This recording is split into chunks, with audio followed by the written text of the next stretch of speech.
Hello, everyone. Welcome to this little video on the new RexTO, a nice modded version of an FTO that is made courtesy of Ben. I'll talk more about what that means, but for now, let's start rolling the solve so you can see how it performs. But we have some good hardware, and I'm excited for it. So what this is you're taking the Chi Rex Cube. They call it the Chi Super IV Cube, so use that to search for it, but it's definitely a Rex Cube. Don't use the BS name for this. It's called a Rex Cube. Anyways, um, it's a really nice puzzle. It is made by these 3D prints that are basically extensions of the Rex Cube, and it's surprisingly easy to work with because the way they designed the Rex Cube, they had basically the triangles and centers had screw-on bases to the actual like visible pieces with the sticker color on it. So that was not true for the edges. I did have to saw the edges off to be able to put the new cap on. But if you get a little hacksaw, I bought like a $5 one from the Home Depot. That was more than enough to be able to cut through them in about like all of the 12 edges, 24 half edges in about like 15 minutes tops. So really simple to get that done. But yeah, it's very good puzzle. I do have a few like lockups with it. Maybe you'll notice that they're in the solve that there are little lockups I run into. Usually it's because there are these little internal center pieces, which are internal corners on the Rex Cube, that are kind of needed for stability with this puzzle, but I think I might have my tensions a little too loose and they tend to kind of pop around a little bit. So, not ideal, but it seems to still work fairly well.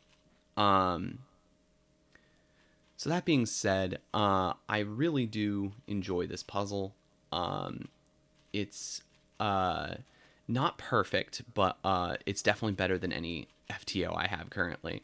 And I look forward to these new revisions that Ben's made to be able to print that soon. So what is wrong with it, though? There are issues with the triangles kind of sloping inward rather than being level. And as a result of that, it creates basically a gap between the corners and triangles, which are the two pieces you actually try to magnetize. So I had to put 6 magnets in each of the contact points, 4 in each of the triangles and 2 in each of the corners, or 8 total for the corners since there's 4 contact points there. And it gives it still a pretty light magnetic feel. I used N35, so I should probably get some N50s with this new model that when it comes out, because I think the plastic walls are maybe a little thicker than a typical magnetic cube these days. But it still performs really well. Really enjoy the nice light magnetic feel. And yeah, I'm going to put a link to the FTO Discord server in the description of this video if you're interested in, even if you've never solved an FTO before and you're just interested in, potentially getting good hardware, maybe that was the one thing that was preventing you. We'll probably do a group order of these pieces again when, we test printed them and are sure that they're going to work very well.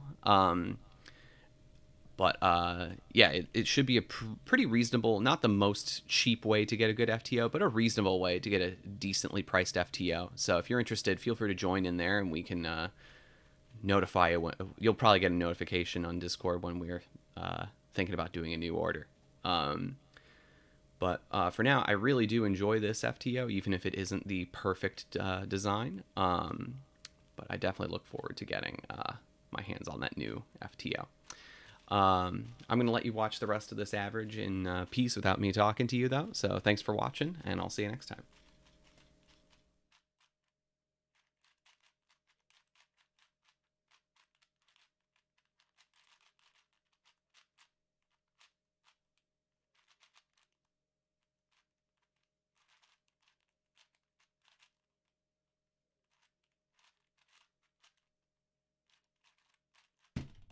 Oh, boy.